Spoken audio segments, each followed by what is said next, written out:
Hello Darshni. So here's the video to show you how to find f dash of x by using the first principle for this given function.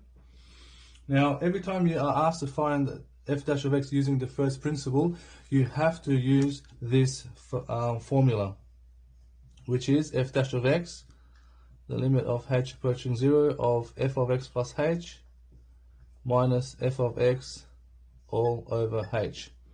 Okay, so that should be on your textbooks. Now it looks a little bit scary, but it's not that hard. The only challenging part with these types of questions is that you have to really be on top of your algebra. Alright, so what do we have to do?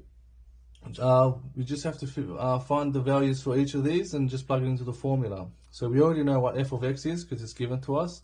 H is just h, so we have to find f of x plus h. And so that's the first thing we do. Find f of x plus h. And how do we find that? Well, wherever you have an x in your function, you just replace it with x plus h. So in this case, we're going to have x plus h minus 3, which is 1 over x plus h minus 3.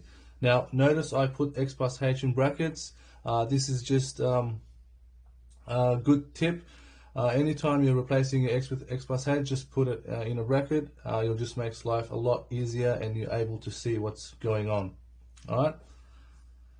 Cool. Now we've found f of x plus h, we just plug it into the formula. We've got f of x plus f of f dash of x equals the limit of h approaching 0. F of x plus h is 1 over x plus h minus 3. And then we've got a minus f of x, which is 1 over x minus 3. All over h.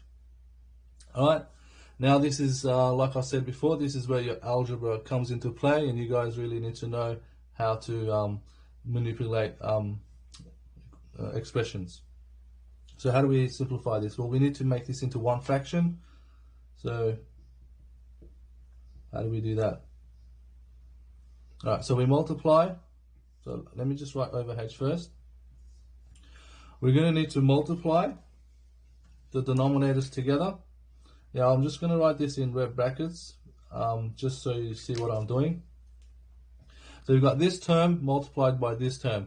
Now anytime you have a term anything that's got more than one term, so you've got two terms or three terms, and if you're doing a multiplication, division, subtraction or addition, you always want to put them in a bracket. Okay, this is where a lot of students make the mistake. So here we're going to multiply these two, so I'm going to put that in a bracket. So it's x plus h minus 3, and that's x minus 3. Alright, and now for the numerator, again I'm going to put the brackets just to see what I'm doing.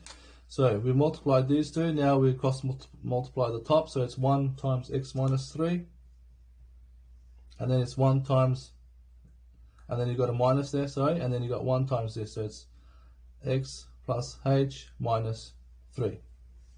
Alright, now this is where most students make the mistake. What they usually do is they're quite comfortable with the denominator. They go x plus h minus 3 and then x minus 3, but then what they do at the top is they'll go 1 times x minus 3, and then they'll go 1 times this, and then they'll write it minus x plus h minus 3. And then when they go to simplify, what happens is that will cancel, then you're going to get a minus h minus 6 at the top, which is wrong. You don't want to do that. That's why we have the brackets there, because it helps us to see what's going on.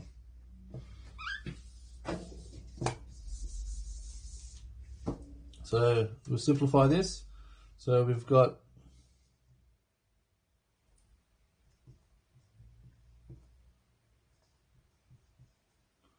x minus 3, so then we have minus x minus h plus 3 all over x plus h minus 3 x minus 3.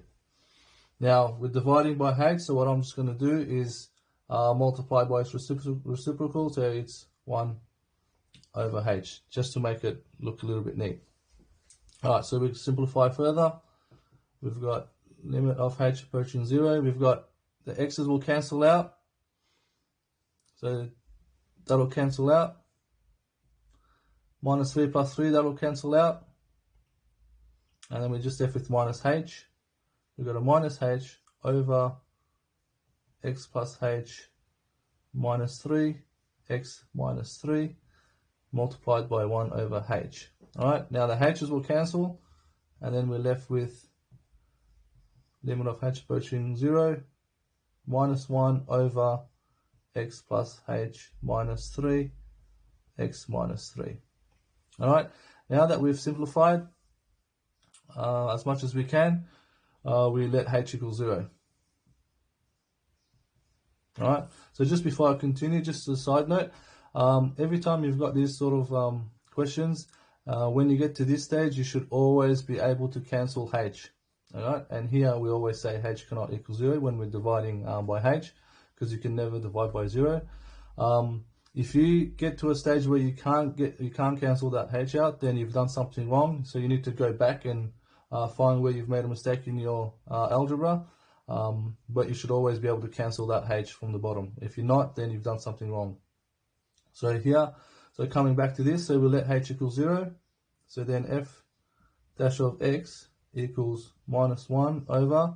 So if h is 0, we're going to get x minus 3 there, and we're going to get an x minus 3 there.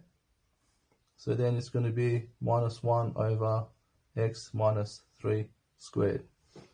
And that's your f dash of x using the first principle. There you go. I hope this video helped you. If you have any questions, if something doesn't make sense, just leave a comment below and I'll reply back and explain the steps a little bit more clear. Otherwise, that's it for this video. If there's anyone out there who wants me to tutor them for maths methods, then you guys can go to my website mathshelp.com.au, where I've got my contact details there and some steps of exactly how I will help you get better grades in methods. And if you found this video helpful, then don't forget to click on that share button as well. Thank you, and I'll see you in the next video.